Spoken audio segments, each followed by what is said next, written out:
The most basic answer, I'm sorry, it's so simple, but it's true, it's fear. People making this complex process, this woman was telling me that I don't understand why they don't do this, why I feel this way. I said, it's called fear. Everybody's afraid we're not enough. Everybody's afraid we're not rich enough, smart enough, young enough, quick enough, fast enough. It's human nature. But the secret is to do it anyway. I know that sounds so simplistic. My work when I'm working with somebody is showing them how to condition themselves, like building a muscle, so that you take action first, automatically. Because if you don't do that, it's hard. You lose momentum. It's like, how do I get started? Where do I go? Do anything to start the process of moving forward rather than let fear stop you.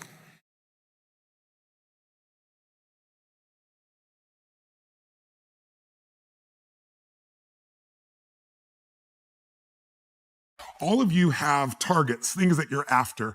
If you're gonna get a new result, if you're gonna grow your business, if you're gonna be able to support your mom, if you're gonna get rid of the anxiety, if you're gonna be able to overachieve and not have all that fear inside of you, you obviously need to get a new result. You're gonna have to get new action. You don't get new results with old actions doing the same thing. Exactly. What human beings can do is amazing. What they will do is usually disappointing. It's not because we're not capable of it. It's because we don't have new actions because we get in certain emotional states that dominate us, like anxiety, like fear of failure, right? Like the fear of the loss of your mother as an example. So if you're in a state of fear, you're gonna behave very differently and get very different results than if you were in a place of being courageous or bold or warm or connected or playful, any of those. So the most important key to changing your life in any situation is to change results, you gotta change behavior, but to change behavior, you gotta change the emotional state you're in. Now, how do you do that when you don't feel like it or it feels overwhelming? There are two ways, and I've done this with the greatest athletes in the world. I've done this with 4 different presidents of the United States. I've done it with billionaire clients. All you have to do to change your state is not try to think your way there, like I'm happy, I'm happy, I'm happy, and do a bunch of affirmations. Your brain's gonna go, BS, you are not happy, right?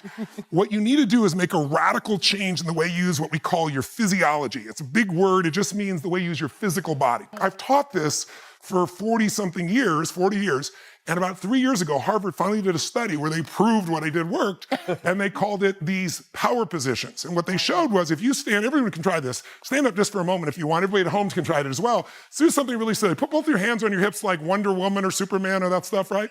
If you stand like this and you breathe deep for just 2 minutes, what the science found was that you will absolutely increase your testosterone by 20%, man or woman. You'll drop your cortisol, which as you know is the stress hormone, by 22%, and you're 33% more likely to take action if you wouldn't have before because fear would have stopped you. Now, I don't have people just stand like this. I have people move, use their voice, make radical changes in their body. You'll feel it after 2 minutes. Or, somebody who's, puts their arms back like this and their feet up, that'll produce the same state. It produces more certainty in you. And that certainty gets you to take different actions. So if you are in a situation, you think of the worst scenario, your mom dying, no, my business goes under, I never achieve at the level I need to, all the things I have anxiety about. The minute you focus on them, you go into those states of fear, and then you behave fearful, and you get lousy results. And when you get lousy results, what does it do to your brain? You go, see, I told you I couldn't do this. It becomes this negative loop.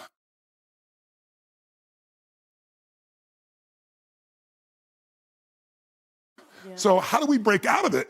We change our focus by asking better questions. Answer this question in your mind. What is it in your life that you're proud of?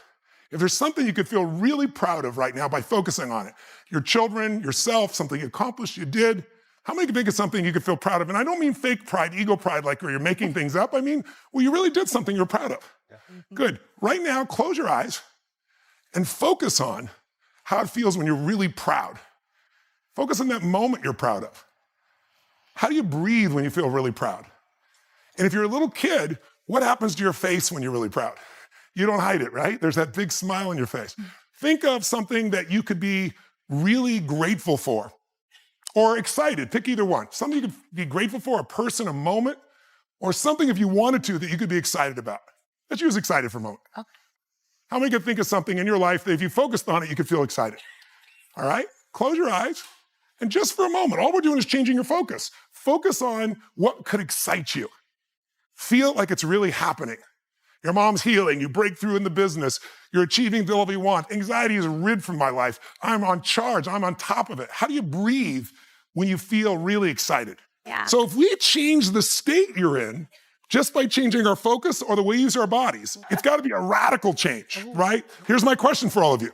If you focus on what you want, life has probabilities. There's no guarantees, but you increase them when you change your state. And that's really what this is all about. Learning to change your body and learning to change your focus.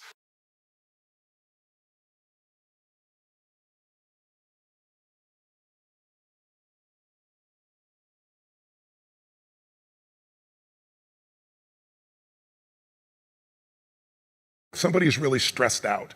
They're not stressed out for no reason. It's because they're focusing on something that makes them feel stressed. They often, when they're focusing on it, it changes the body. You start to feel tight. You start to feel a certain way. And then they use language like, I don't know what to do. Why am I so overwhelmed? So if we change what we focus on, if we change the way we use our body, if we change our language patterns, we'll instantly feel different. Think of how do people use their body when they're worried versus when they're excited? Yeah. If you learn to use your body first, use your focus first, you can literally change how you feel in moments. And then you develop new habits where you start to feel good all the time. And it isn't some phony, fake pump up. It's literally the way you've conditioned your body. Just like being fit as an athlete, you want to be emotionally fit. When you're not sure what you're going to do, you're going to hesitate. And hesitation kills momentum. And momentum is what makes a sports team win. It's what makes an athlete, a business person win. When you get momentum, it's like it takes enormous energy to get a rocket out of our gravitational pull of the earth. But out of the solar system is easy. Once it has momentum, it takes less fuel, less energy. Starting a relationship, starting a business, changing your body, it takes so much in the beginning. But once you get going, it's actually really easy. We all have a need for certainty. We have a need to know we can avoid pain, that we can be comfortable. Some people do that when they're stressed by smoking. Some people work out hard to deal with it. Some people eat to try to get that comfort back. If you were certain every moment of your life, you knew what people are going to do, when they're going to do it, how they're going to do it, you'd be bored out of your mind. So we also need uncertainty. If you have too much uncertainty, you freak out. If you have too little, you feel bored out of your mind. And you can get uncertainty or variety by a great conversation, by making love, by taking on a new job or a new career, a new opportunity. You get a million ways. The question is, do you meet your needs in ways that are positive or negative? Because sugar will make you feel good in the moment, but you feel good long term. Smoking a cigarette will make you comfortable and certain.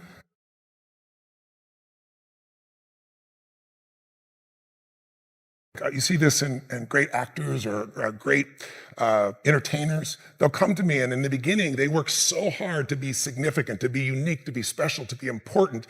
What they really wanted was love. But now people stop on the street, and they'll say to me, they don't even know who I am. They just want my time. They just want this. They want a picture. They don't respect my family. They don't respect it. You'll hear them so upset. What they wanted was the love. We can have both. But the more significant I am, the more unique I am, the more separate I am from you. The more connected I am, then some people go, yeah, but where am I? Where am I special? So finding that balance between the two is what makes people feel alive. And we can meet all these needs in positive ways or negative ways. You can get significance by tearing other people down. Oh, they're lucky. They don't care. They took advantage of somebody. You don't know anything about them. You see people do that with famous people all the time. Why are they tearing them down? Because if I don't feel good about myself, if I can make you smaller, I look like I'm moving up. But you're not, and it doesn't work. But if you do things where you significantly love someone, if you care for someone, you're the most significant person in life. If you try to prove you're significant, then you have kind of the Trump effect. Even people that like him will say, sometimes he can push people aside because he's telling everybody how special he is. That gets in the way of relationship. If we're going to connect, we got to not make ourselves significant. We got to find out what's significant in the other person and honor it. First four needs are the needs of the personality. We all find a way to be certain, even if we have to lie to ourselves or just work hard. We all find variety. We all find significance, even if it's tearing other people down. We all find at least connection, if not love. But the spiritual needs are to grow. When people say, what does it take to be happy? I say one word, progress. If you're not there yet, but you are starting to make some progress in your body, or progress on your relationship, or progress on your career, your finances, you're going to feel good. And when you achieve it, how long do you feel good for? Not very long, because when you achieve it, you stop growing. You kind of celebrate. Nothing wrong with that. But how long after you get that thing you wanted are you happy? A week, a month, a year? Almost never a year. It's a short time. And the reason is we're not supposed to just sit there at the table of success and celebrate for years. We need to grow to feel alive. And everything in the universe grows or it dies. But when we grow, we have something to give. And when we give, people often say human beings are selfish. I've been selfish. I'm sure you've been at times, but that's not my core and it's not anybody's. And I'll prove it to you. When you're having, all of you at home and all of you here, when you have something great in your life that happens, you learn something, you experience something beautiful, what's the first thing you want to do? Tell people. Share somebody you love. Why? Because when you share with it, it expands. See, pleasure is something coming in from the outside. Happiness is something inside you that you share. Ooh. And happiness is what people really want. Pleasure, you can get pleasure from alcohol or anything, but some people, it's all about me. when you're taking what's inside yourself because you've grown and you're giving to someone you love, your children, a friend, a girlfriend, boyfriend, a coworker, anybody, there's an aliveness you can't feel by yourself. There's only so much pleasure you can feel. Happiness and joy comes when that expansion is shared.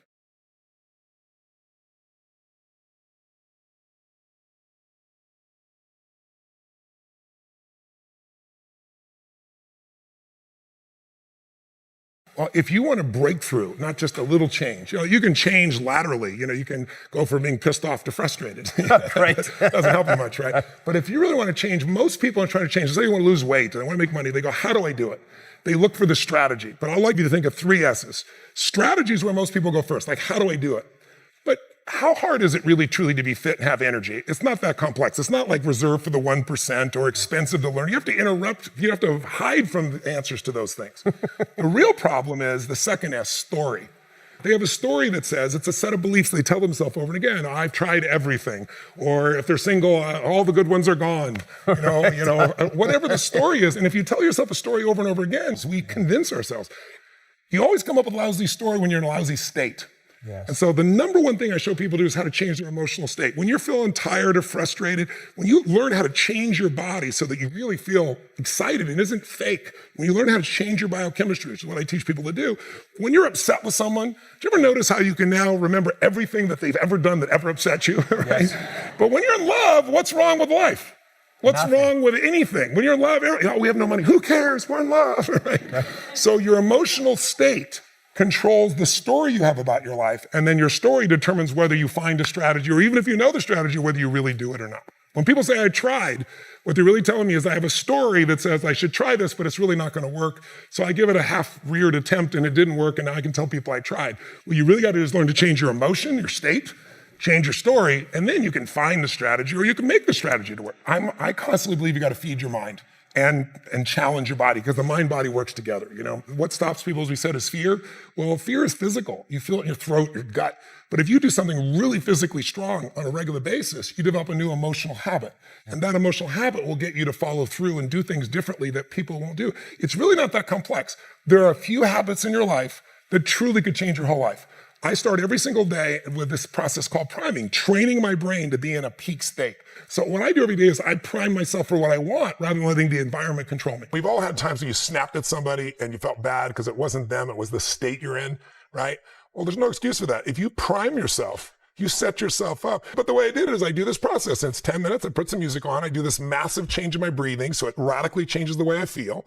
And then I do this 3-step process. First, I do 3 minutes of gratitude, where I think of 3 things I'm really grateful for, and I associate, I don't think of it over there, I feel it. And the reason is, when you're grateful, you can't be worried. You can't be fearful. When you're grateful, you can't be angry. And anger and fear are what screw people up most in their relationships, in their life, in their business. So I wire myself. I was saying to you that most people want to be happy, but their habit is to be worried or pissed off or frustrated or stressed. And so they've got a highway to stress and they got a dirt road to happiness. So I wire myself. I've got a highway to gratitude, which changes all your emotions. And then I do a 3-minute process of kind of a prayer for my family and friends. And then I do a 3-minute process of the top 3 things I want to accomplish. I see it as done and I feel it. I'm done in 10 minutes. So sometimes I go 20, but my deal is 10, so there's no excuse not to do it.